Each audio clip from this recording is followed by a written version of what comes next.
O ito ang trabaho nito, no, pamalit lang naman sa iniinom natin. Sabi nila, ano ba talagang meron dyan sa Jinga Juice? Bakit namin iinumin? O ito, para mas maintindihan nyo, ipaliwanag ko lang para mas ma-appreciate po ninyo, okay? So kagaya nung nabanggit ko, ang Jinga Juice binubuo ng wheatgrass at guyabano. O doon muna tayo sa wheatgrass para makilala nyo. Ang wheatgrass, isang klase po yan ng damo na maganda ho sa kalusugan natin. Maliwanag ho ba? At linawin ko, ibang damo siya doon sa damong sinisinghot ho ng kapitbahay nyo. Ang wheatgrass, isang klase po yan ng damo na maganda sa kalusugan natin. At linawin ko, wheatgrass po ang pinakamataas na uri ng klase ng damo sa lahat po ng maganda sa kalusugan. Siguro may maririnig ko kayong green barley, tuldok lang po ang green barley sa wheatgrass. Kumbaga sa kotse, siya ay naka-Vios, yung isa naka-Mercedes-Benz. Ganon po ang layo nila. Okay? Lahat ng meron sa green barley, tuldok lang sa wheatgrass. Kaya napakaganda nito. Alam nyo ba ang wheatgrass, complete food na siya? Alam nyo ba ang wheatgrass, complete food na po? Alam nyo, pag nag-wheatgrass ka, para ka nang nagmanok, naggulay, nagkarne, nagkanin, kompleto na siya. At alam nyo ba ang wheatgrass, meron ng chlorophyll?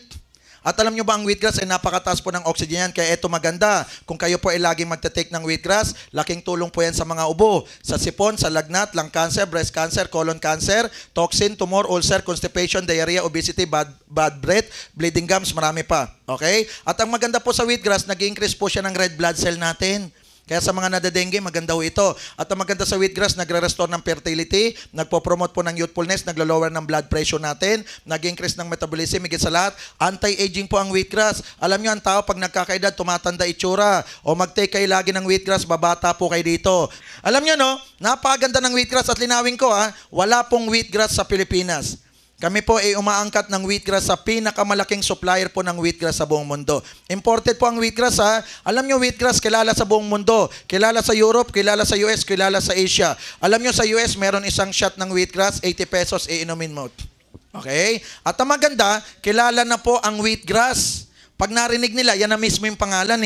Ang maganda, ito ho, kung titingnan nyo yung globo, napakaliit po lang ng Pilipinas doon sa buong mundo. Ano point ko? Dahil kilala ang wheatgrass sa buong mundo, pwede nating mapasok buong mundo. At pag nabasa nila wheatgrass, ang ganda.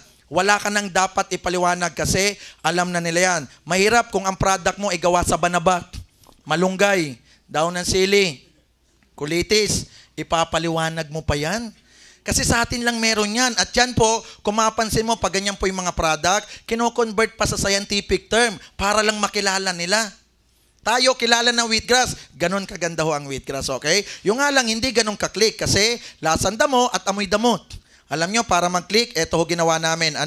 Sinamahan po namin siya ng guyabano. O pag narinig yung guyabano, napakaganda niyan. Kasi ang guyabano, cancer fighter. Alam nyo ba na ang guyabano ay mayaman po sa iron, fiber, niacin, folate, thiamine, copper, vitamin C, riboflavin, potassium, magnesium, marami pa. At ito maganda, kung lagi po kayo nagtitake ng guyabano, laking tulong po niya sa tumor, anemia, PMS, cancer, UTI, migraine, constipation, leg cramps, pregnancy complication, water retention, marami pa. At bukod doon, ang guyabano ay nagpapaano po ng mga buto natin. Maganda yan sa mga buto-buto natin. At bukod doon, nagbo-boost siya ng good cholesterol level natin. Higit sa lahat, ang guyabano ay energy booster po siya. Maliwanag ko ba? At dagdag ko lang Ito pong Jinga Juice, pwedeng inumin ng 6 na buwan na baby patas Kaya ang bata pag nagte-take, okay kalusugan. Okay? Pwede rin po ito sa buntis. Maganda to sa nanay tsaka sa bata sa loob ng tiyan. Maganda po ito sa bagong panganak. At higit sa lahat, napakaganda po ng Jinga Juice sa hindi po magbuntis. Maliwanag ko ba? Kung kayo po ay mag-asawa at hindi magbuntis, mag-take lang po kayo lagi ng Jinga Juice. Maliwanag ko ba? At ito pong Jinga Juice, napakaganda nito sa mga nasusugatan. Bakit? Ang Jinga Juice ay napakabilis pong magpatoy ng sugat.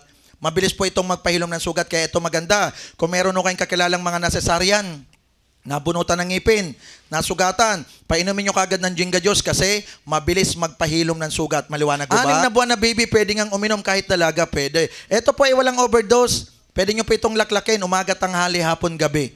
Walang side effect at higit sa lahat, wala po itong contraindication. Okay? Lalo pag may edad, ang daming iniinom na gamot. Ang tawag dyan sa maintenance. O ito, walang problemang isabay kasi wala naman po itong contraindication. At ang maganda sa Jinga Juice po, kami po ay BIPAD approved.